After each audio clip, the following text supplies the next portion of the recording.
I want to look at the intersection of Hollywood and Pennsylvania Avenue today, but not in the way we usually do. I'm not talking about celebrity endorsements. Right. You know, who's wearing a campaign hat, which actor is hosting a fundraiser, that kind of thing. No, this is much deeper. It's structural. Exactly. I want to talk about the actual machinery of storytelling, because there's a figure that's been floating around in the reports this week, $75 million. That's a massive number. Yeah. I mean, it's just staggering, particularly when you think about what we're actually discussing here. Context is everything, isn't it?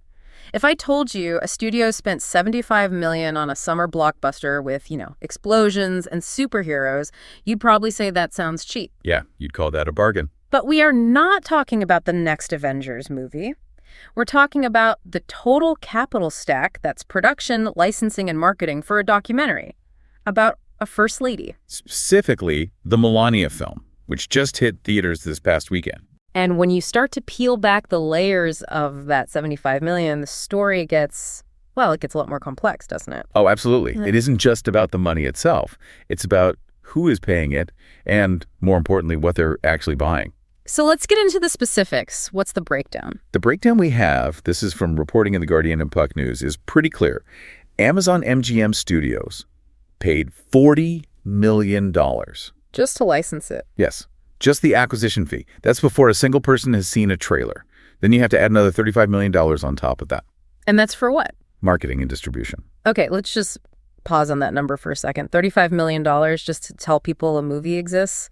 I watch a lot of documentaries, and my impression is that they're usually, these scrappy productions, handheld cameras, maybe a GoFundMe campaign to get the editing done. That's generally the case. They're passion projects. So $35 million for promotion. How does that even compare to the industry standard? Is there a standard? Yeah.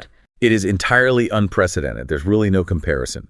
But to give you a real sense of scale, let's look at a film like RBG, the documentary from 2018 about Ruth Bader Ginsburg. Okay, yeah. That wasn't some small art house project. That was a huge cultural moment. It was everywhere. It was a phenomenon. You're right. I mean, it became this massive cultural touchstone. Right. There were T-shirts, there were mugs, memes. It was huge. Its marketing budget was around $3 million. $3 million. Three. Versus $35 million for Melania. Exactly. So Melania is operating on a Marvel movie scale of promotion, but for a genre that typically operates on, a public television budget. It's not just a difference in degree. It is a difference in kind. And this really gets to the core of what we're exploring today. We are witnessing a fundamental shift.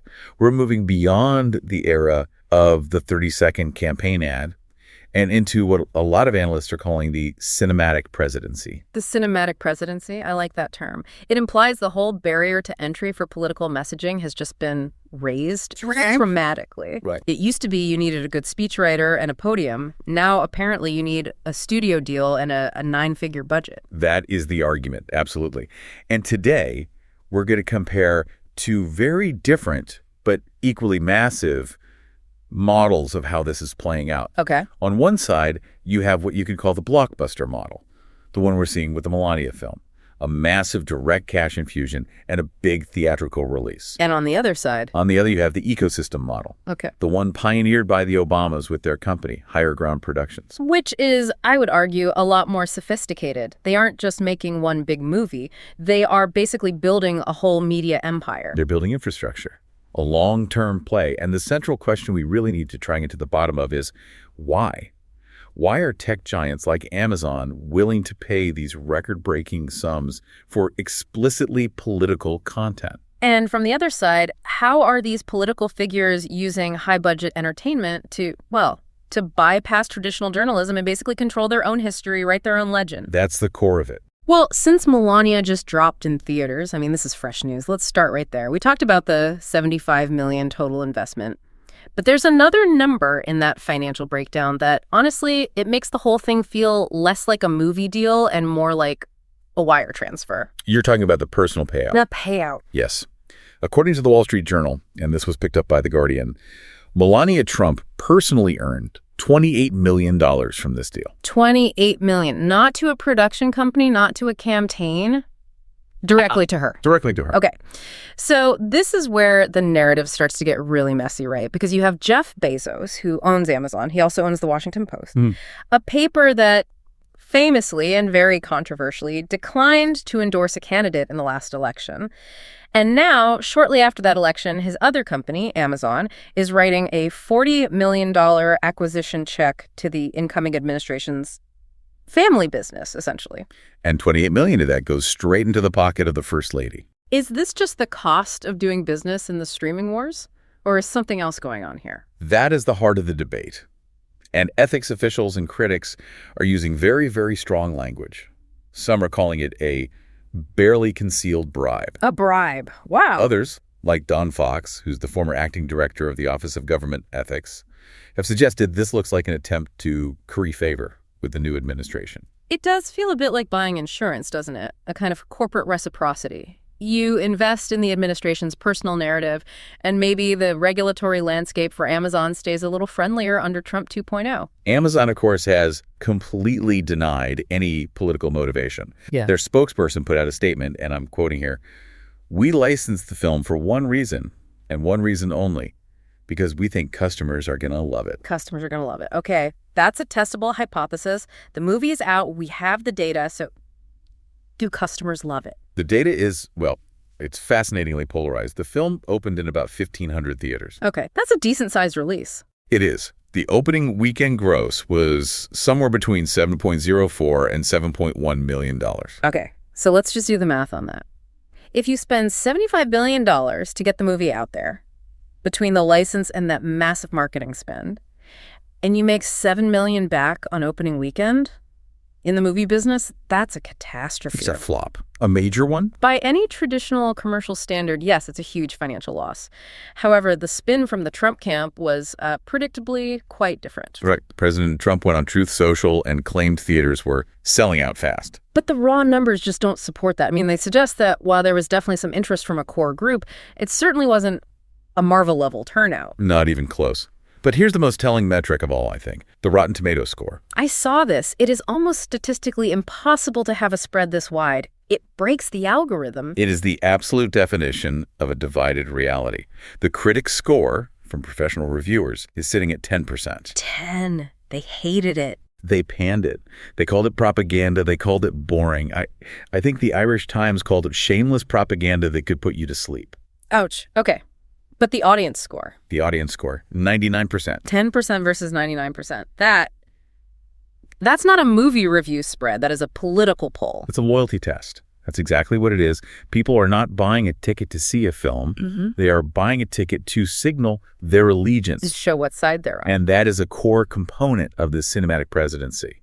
The product itself doesn't have to be good in any critical sense. It just has to be a rallying point. And we should probably talk about the content of the film itself, because the production details are also, well, they seem pretty unique. The choice of director here feels incredibly deliberate. It's another fascinating layer of the whole story. The director is Brett Ratner. Brett Ratner, as in Rush Hour Brett Ratner. Mm-hmm. I thought he was effectively persona non grata in Hollywood. He was. For all intents and purposes, he was. Following some very significant sexual misconduct allegations back in 2017, he was essentially exiled from the industry. He hasn't directed anything since then. He has not directed a film since. Melania is his comeback project. So you have a director who feels he was canceled by the Hollywood establishment, making a movie about a first lady who feels the media establishment has treated her unfairly. It's a very specific alignment of grievances, isn't it? It feels like a symbiotic narrative. The choice of director actually reinforces the central theme of the film, that the establishment is out to get them. It sends a clear signal that they are willing to work with and even elevate the people that Hollywood has rejected. And you have to remember, Melania Trump is credited as an executive producer on this. So this isn't some independent journalist following her around with a camera? Not at all. This is a curated image from top to bottom. The film only covers the 20 days before Donald Trump's second inauguration. It's a very specific, very controlled slice of time. So it's not a biography. It's more like a snapshot. It's a brochure, a very expensive, very high-gloss $75 million brochure. Okay, so that's the Trump model right now. High cash injection, big theatrical release, very direct, very polarizing, us versus them branding. But the sources we had today contrast this so sharply with what the Obamas have been doing. It feels like they're playing a completely different sport. They are, 100%. If the Trump model is a sprint aimed at immediate narrative correction, The Obama model is a marathon of cultural integration. So what does that look like in practice? Well, in 2018, Barack and Michelle Obama founded Higher Ground Productions. And their strategy wasn't to go for a quick one-off cash out like this. They went for infrastructure. They signed multi-year, multi-million-dollar deals with Netflix and with Audible. Right, that was after they ended their deal with Spotify. Exactly. It was a strategic shift. Yeah. So they aren't just making one movie, they're effectively running a studio. But what's so interesting is the type of content they're producing. Yeah, they aren't just making the Barack Obama story over and over again. In fact, they rarely even put themselves front and center. And that is the brilliance of their strategy. It's so much more subtle. They are producing Academy Award-winning content that aligns perfectly with their worldview, but it doesn't necessarily have their names plastered all over it. Look at their first film, American Factory. That won the Oscar for Best Documentary Feature, right? It did. And think about the subject matter. It's about a factory in Ohio that's been taken over by a Chinese company. Okay. It deals with labor unions, with cultural clashes, the decline of American manufacturing. These are deeply political themes that align very closely with the Democratic platform. But the film itself is nuanced. It's handled artistically. So it allows them to shape the narrative around really hot-button issues like labor and unions, but without it ever looking like a campaign ad. It completely disarms the viewer. You think you're watching art, you don't think you're watching politics. You're watching a human story about workers in Ohio, not a policy paper on trade tariffs. You're separating the ideas from the partisan label. Exactly. If a Republican voter sees a campaign ad about the importance of unions, they might just tune out immediately. But if they watch American Factory, they might actually find themselves empathizing with the workers. That's soft power in action. But then they also produce stuff that feels, I don't know, really surprising. Did you see that movie Leave the World Behind? The fictional thriller, yeah. Yes. The one with Julia Roberts where the whole world is ending. There are cyber attacks. Planes are falling out of the sky. And I remember watching it and having this moment of thinking, wait, a former president of the United States produced this. It's a very striking choice. You have a former commander-in-chief, a man who held the nuclear codes, producing a film about the total collapse of civil society. And the central message of that film, or at least a major plot point, is that no one is in control. Which is kind of terrifying.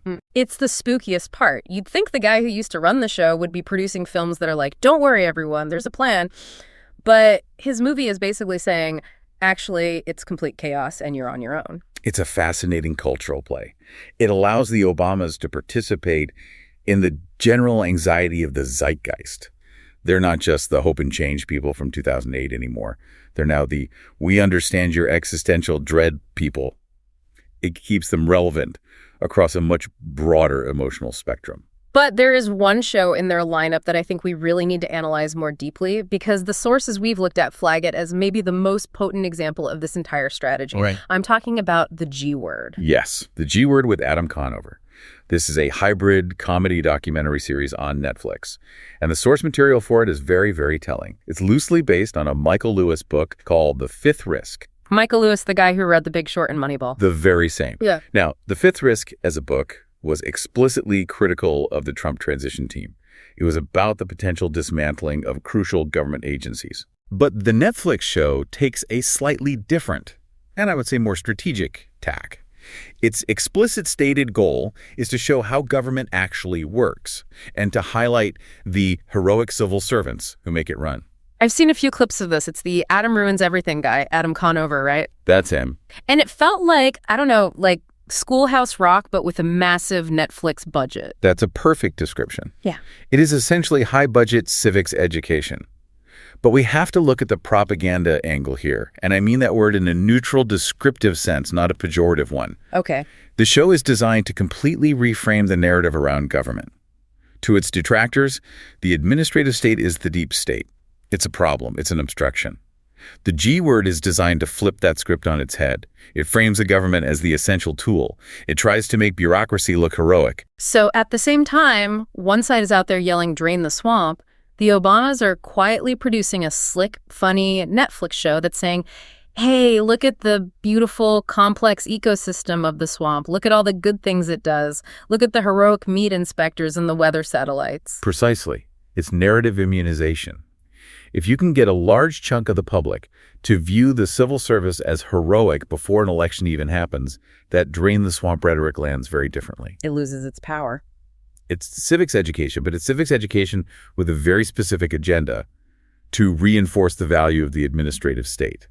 And because it's entertaining, because it's on Netflix next to Stranger Things, it reaches millions of people who would never, ever watch a C-SPAN hearing. They also do kids shows. I'm thinking of Waffles plus Mochi. Yes, the puppets who travel the world learning about food. It sounds so innocent and cute, but it's the same strategy, isn't it? Just aimed at a different demographic. It is cultural penetration at its purest. They're embedding their values, healthy eating, diversity, global curiosity into lifestyle and children's content. They are completely sidestepping the political news cycle. So if you're a parent watching Waffles plus Mochi with your 5-year-old, you're not thinking about partisan politics at all. No, you're just thinking, oh, look, Michelle Obama seems really nice, and she cares about my kid's health. It builds this deep reservoir of goodwill that is incredibly durable and almost totally insulated from political attacks. So let's pull back. We have the Melania model. Big splash, theatrical release, very polarizing, tons of cash up front. And then we have the Obama model, a streaming empire, diverse genres, a slow burn cultural influence. But they both share something really important in common, don't they? They're both about bypassing the traditional gatekeepers. That is the key. That is the common thread that runs through both of these very different strategies. In both cases, the subject is the producer. In the Melania documentary, the First Lady is the executive producer. In Higher Ground, the former president is the studio head. There is no an interviewer. There is no journalist sitting across from them saying, "Excuse me, Mr. President or Mrs. Trump," but the facts seem to suggest otherwise. They hold the pen? They hold the pen, the camera, and the final cut in the editing suite. We are witnessing the rise of what you could call the sovereign narrative. Sovereign narrative. Political figures are becoming their own global media brands. Yeah. And the barrier to entry isn't just getting elected anymore. It's now financial. You don't just need a podium, you need a production deal. And that takes us right back to the money, because you or I or anyone listening can't just call up Amazon or Netflix and say, hey, I've got a story to tell. Can you give me $40 million to produce it? No, you cannot. And this is where that analysis of corporate reciprocity versus cultural hegemony becomes so useful. Okay, break those two terms down. When Amazon MGM invests $40 million in Melania, critics argue that's corporate reciprocity. They're investing in the incoming administration to, perhaps, secure a safer regulatory environment for themselves. It's a transaction. It's like paying for a powerful friend. In a sense. Whereas Netflix's ongoing investment in the Obamas is viewed by analysts as cultural hegemony. They aren't just buying one product. They're investing in the prestige and the worldview of the liberal establishment. They're buying into a specific kind of cultural cachet. It's fascinating how the platforms themselves become these political conduits. Amazon effectively becomes the designated theater for the Trump narrative, and Netflix becomes the home for the Obama narrative. We're sorting ourselves not just by which news channel we watch anymore, but by which streaming service we subscribe to. It contributes to this total environment of influence that we're all living in. But there's a big underlying question here that we haven't touched on yet. 30 or 40 years ago, if a president wanted to produce a TV show to push their agenda, there were actual guardrails in place. Laws, in fact, that prevented the government from turning its own media apparatus on the American people. Right. When did that firewall come down? Right. Because I definitely remember learning about laws that were specifically designed to prevent domestic propaganda. You couldn't do that. We need to talk about the Smith-Mundt Act. Okay, lay it on me. The Smith-Mundt Act, it sounds like something out of a 1940s spy novel. It's from 1948, so you're not far off. And essentially, it was a ban on domestic propaganda. The U.S. government could produce all sorts of information for foreign audiences, think Voice of America, things like that, to promote American interests abroad. Okay. But they were explicitly banned by law from broadcasting or disseminating that same material to American citizens. So the logic was they could try to influence people in Europe or Asia with their messaging, but they couldn't turn those same powerful tools on their own people. Congress didn't want the government propagandizing its own tax base. That was the principle, correct. Right. But in 2013, the Smith-Mundt Modernization Act was passed. Modernization. Whenever a politician uses the word modernization, I get nervous. Walk me through that, because modernization usually just means we made it easier to do the thing we weren't supposed to do in the first place. Well, in this case, the argument was primarily technological. The internet had made national borders pretty much obsolete for information. True. If the State Department puts a video on YouTube explaining American values for an intended audience in Baghdad, someone in Boston is going to see it instantly. You can't really geofence information effectively anymore. So the argument was, let's remove the domestic ban to allow for that new digital reality. Which sounds practical on a technical level, I guess. But what did it do legally? Did it just open the floodgates? It completely blurred the lines. It meant that government agencies and entities aligned with them could now legally target American citizens with what they call public diplomacy, which is just a polite bureaucratic term for propaganda. So the firewall is gone. Effectively, yes. Right. And since that change in 2013, we have seen a massive, massive increase in federal advertising spending. The data shows that since 2018, federal ad spend has more than doubled to over $1.8 billion a year. 1.8 billion. What on earth are they spending that kind of money on? Well, a big chunk of it is recruitment for the Department of Defense.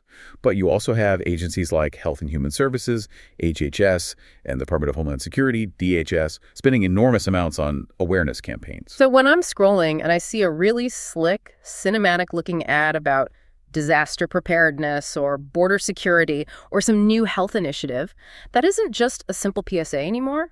That's state-sponsored content that is competing for my eyeballs right alongside Netflix and TikTok. Yes. And that's just the official government spending. We also have to look at the proxy world. We have to talk about the dark money. The 501c4s. I feel like we hear that term every single election cycle, but can you just break down the mechanism again? How does this connect to the cinematic presidency? Sure. So 501c4 groups are designated as social welfare organizations. The key feature, the reason they're so powerful, is that they can engage in politics without having to disclose who their donors are. The dark money. That's why it's called dark money. On the left, you have huge groups like the 1630 Fund. On the right, you have the networks built around Americans for prosperity.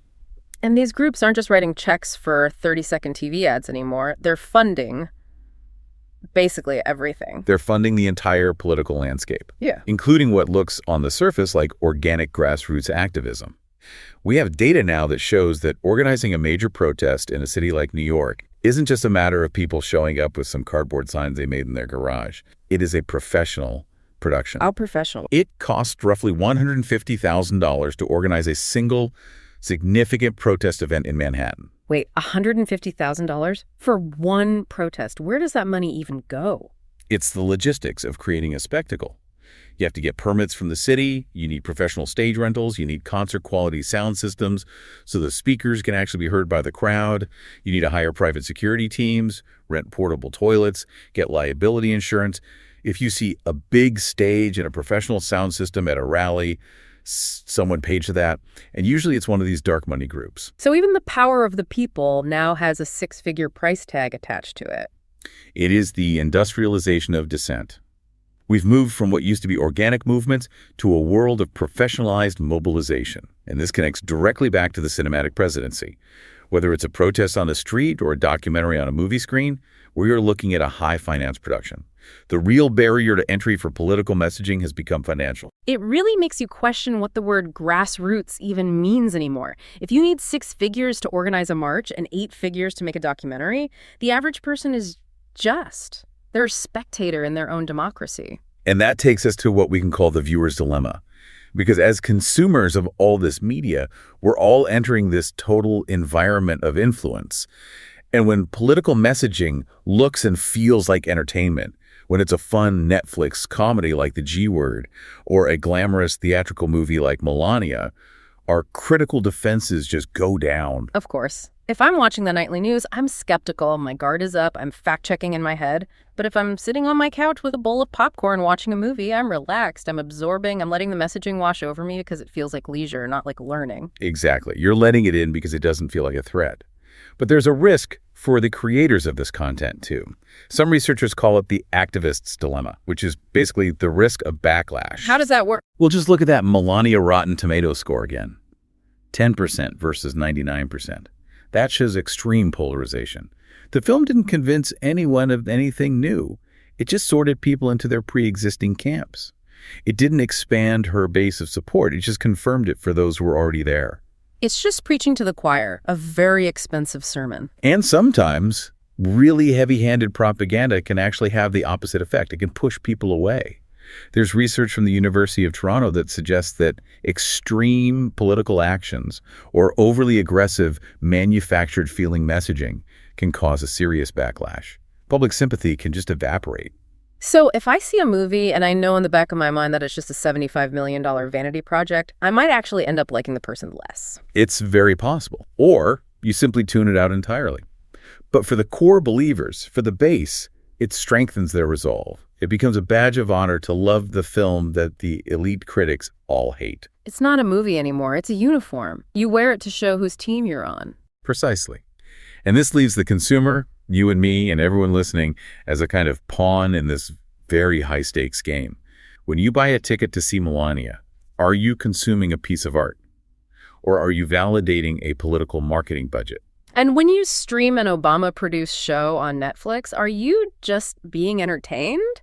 Or are you implicitly validating a very specific, curated worldview? It's a heavy question to have to ask yourself on a Friday night when you're just trying to find something to watch, isn't it? It really redefines what it means to be an informed citizen. We used to think the job was just to separate true news from fake news. Now it feels like we have to separate entertainment from sophisticated political engineering. The cinematic presidency effectively erases that line. When the First Lady is an executive producer and the former president is a studio head, there is no outside perspective left. They control the lighting, the script, the editing, the musical score, everything. We're not just voters anymore, listening to a speech at a podium. We are subscribers. And the price of that subscription is our critical distance. The real danger isn't that we believe a specific lie, it's that we stop recognizing that we're watching a performance at all. We used to talk about the bully pulpit, that idea that the president has this unique platform to speak directly to the nation. Now it's not the pulpit, it's the box office. The First Lady is an executive producer. The president is a content creator. And we're all just the audience. You know, it really makes you think about that final provocative thought. If the government and our political leaders are now writing the scripts, casting the heroes, and producing the very movies we watch for fun, how do we even know where the show ends and reality begins? That is the ultimate question, and I would really encourage everyone listening, the next time you watch a political documentary or even a fictional show about government, don't just watch the screen. When it's over, watch the credits. See who produced it. See who funded it. Because the story behind the camera is now often more important than the story on the screen. That is a daunting thought to take into the weekend. Next time you hit play, ask yourself who wrote the script. This has been a real eye-opener. From a $75 million documentary to puppets explaining food groups, the political landscape has definitely changed. It certainly has. It's been a pleasure unpacking it all with you. And thank you all for listening to this exploration of the cinematic presidency. We'll catch you on the next one. Stay curious.